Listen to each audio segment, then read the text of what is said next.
A Bíblia diz no livro de Atos, no capítulo 26, nos versículos de 1 a 32. A seguir, Agripa, dirigindo-se a Paulo, disse: "Você está autorizado a falar em sua defesa." Então Paulo, estendendo a mão, passou a defender-se nestes termos: "Tenho-me por feliz, ó rei Agripa, pelo privilégio de, hoje, na presença do Senhor, poder produzir a minha defesa de todas as acusações que os judeus fazem contra mim. Especialmente porque o Senhor é versado em todos os costumes e questões que há entre os judeus. Por isso, peço que o Senhor me ouça com paciência."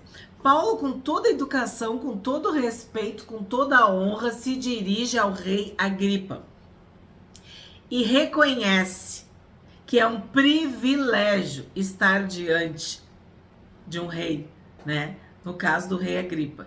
Mas ele está cumprindo a vontade do rei dos reis.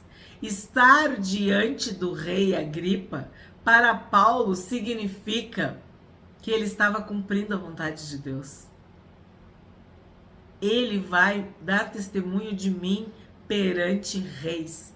E a cada rei, governador, autoridade em que Paulo estava diante, ele aproveitava para testemunhar, para pregar o evangelho, para anunciar a mensagem da cruz, do Senhor Jesus, da ressurreição de Jesus. 4.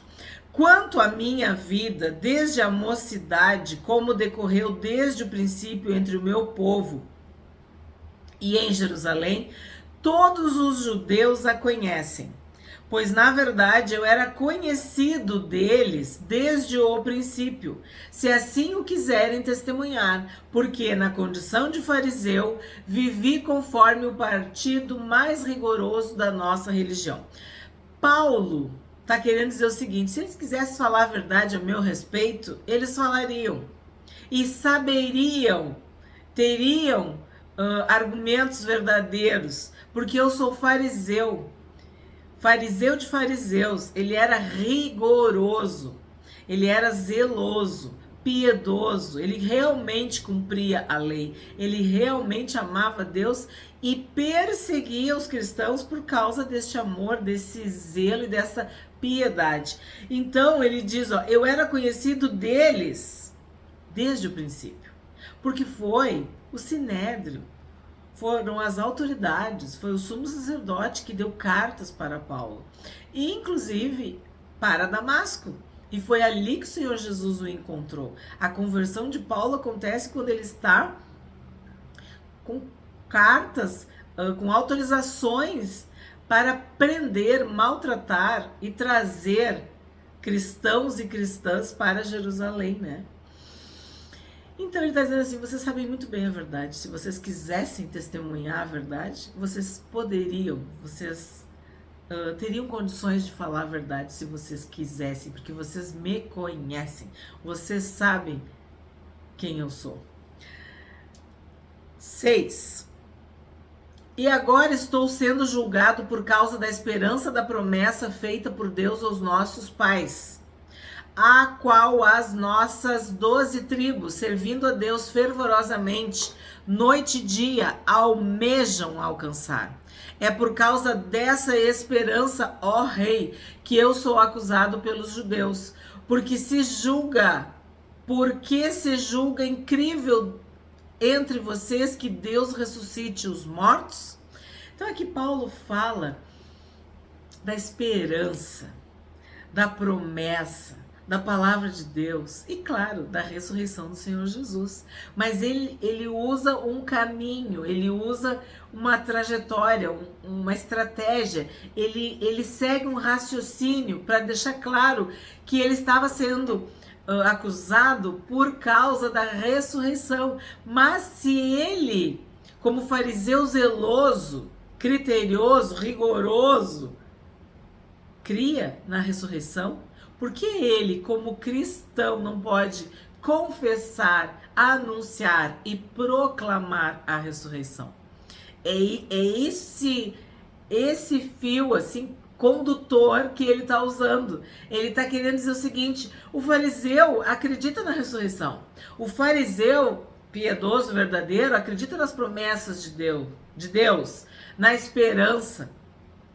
Então eu estou falando de algo que os fariseus, quer dizer, que os judeus piedosos da minha religião também acreditam. Então é isso que ele está querendo dizer aqui. 9. Na verdade, eu pensava que devia fazer muitas coisas contra o nome de Jesus, o Nazareno. E foi exatamente o que fiz em Jerusalém. Havendo eu recebido autorização dos principais sacerdotes, encerrei muitos dos santos na prisão.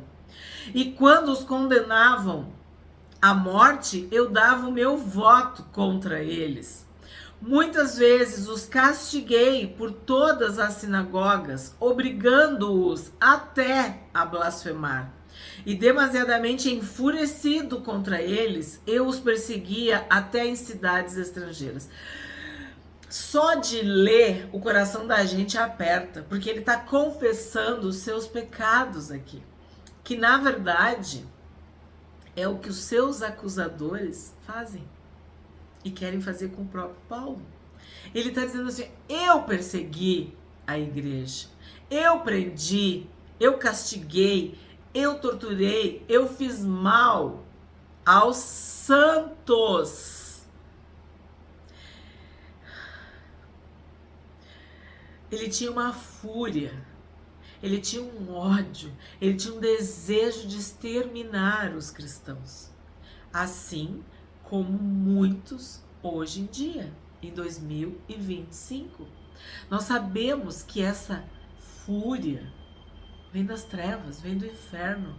Esse espírito maligno que quer destruir a igreja, que tenta destruir a igreja, que maltrata os cristãos, que tortura, que prende, que persegue. Então, Paulo está contando o que nós sabemos, né? Que ele fazia. Então, ele agora está sendo objeto de tudo isso. Ele está sendo perseguido. Ele está preso, né? Por causa do nome do Senhor Jesus. 12. Com isto em mente, parti para Damasco, levando autorização dos principais sacerdotes e por eles comissionado.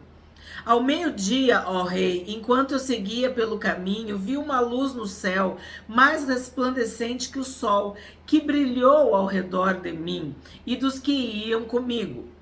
E caindo todos nós por terra, ouvi uma voz que me falava em língua hebraica. O Senhor Jesus falou em língua hebraica com Paulo, com Saulo. Saulo, Saulo, por que você me persegue? É duro para você ficar dando coices contra os aguilhões. Então eu perguntei: Senhor, quem é você? Ao que o Senhor respondeu: eu sou Jesus, a quem você persegue. Mas levante-se e fique em pé. Eu apareci a você para constituí-lo ministro e testemunha, tanto das coisas em que você me viu, como daquelas pelas quais ainda lhe aparecerei. Vou livrar você do seu próprio povo e dos gentios, para os quais eu o envio, para abrir os olhos deles e convertê-los das trevas para a luz e do poder de Satanás para Deus, a fim de que eles recebam remissão de pecados e herança entre os que são santificados pela fé em mim. É muito forte ler isso, porque a cada testemunho de Paulo sobre a sua conversão, ele aprofunda, ele complementa, ele adiciona detalhes. Então a gente lê esses relatos e cada vez fica mais forte, né? Se materializa, pelo menos para mim, quando eu tô lendo, é como um filme, assim, algo que tu tá vendo acontecer. Então, Paulo se converteu, ele foi salvo, teve seus pecados perdoados, ele conheceu o Senhor Jesus, ele teve um encontro com o Senhor Jesus, com a graça, a salvação. E o que ele está dizendo? Ele foi chamado. O perseguidor foi chamado a ser perseguido. Aquele que fazia os cristãos sofrer, agora está sendo chamado a compartilhar do sofrimento dos irmãos da igreja. Vou livrar você do seu próprio povo e dos gentios, para os quais eu o envio. Então, Paulo saiu das trevas para a luz. E ele passou a viver para trazer mais e mais pessoas para a luz. Tirar essas pessoas do poder de Satanás e levá-las para Deus. A vida dele se tornou pregar o evangelho. Ele não tinha a sua vida como preciosa. Ele queria cumprir a vontade de Deus. E assim como ele foi perdoado, assim como ele foi liberto das trevas, assim como ele viu grande luz, encontrou o Senhor Jesus, ele não tinha nenhuma culpa, nenhuma acusação, nenhuma condenação. E a pessoa que é livre, que é liberta, que é perdoada, que é selada, que é cheia do Espírito Santo, ela não tem vergonha de pregar, ela não tem vergonha de testemunhar, ela não tem vergonha de pregar o evangelho para seja lá quem for, porque ela recebeu a salvação, ela recebeu o perdão dos seus pecados, ela se converteu dos seus maus caminhos, ela nasceu de novo, ela é uma nova vida, uma nova criatura, e nada pode ser maior do que isso. Então, ele fala ousadamente, ele fala corajosamente, nada para ele é mais importante do que pregar o evangelho. Tirar as pessoas das trevas e levar as pessoas para a luz. Tirar as pessoas das garras de Satanás e levar as pessoas para Deus, para Jesus. As pessoas cheias de demônios, de espíritos malignos, e elas serem cheias do Espírito Santo. Pessoas atormentadas, enfurecidas, amarguradas, ressentidas.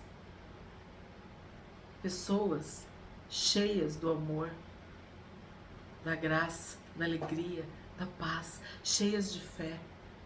Então, esse processo que aconteceu com Paulo, que ele faz questão de contar e recontar, é o que o habilita a pregar o evangelho sem parar. Até rimou.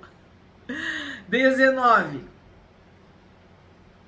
Assim, ó rei Agripa, não fui desobediente à visão celestial, mas anunciei primeiramente aos de Damasco e em Jerusalém, por toda a região da Judéia, e também aos gentios que se arrependessem e se convertessem a Deus, praticando obras dignas de arrependimento.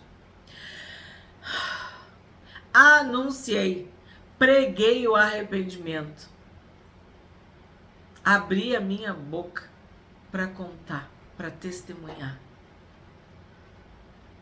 21. Por causa disto, alguns judeus me prenderam quando eu estava no templo e tentaram me matar. Então tá bem claro que os judeus prenderam Paulo. Que os judeus tinham ódio de Paulo, queriam vê-lo morto.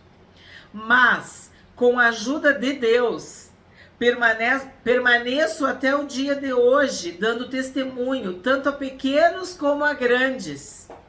Nada dizendo, a não ser o que os profetas e Moisés disseram que ia acontecer.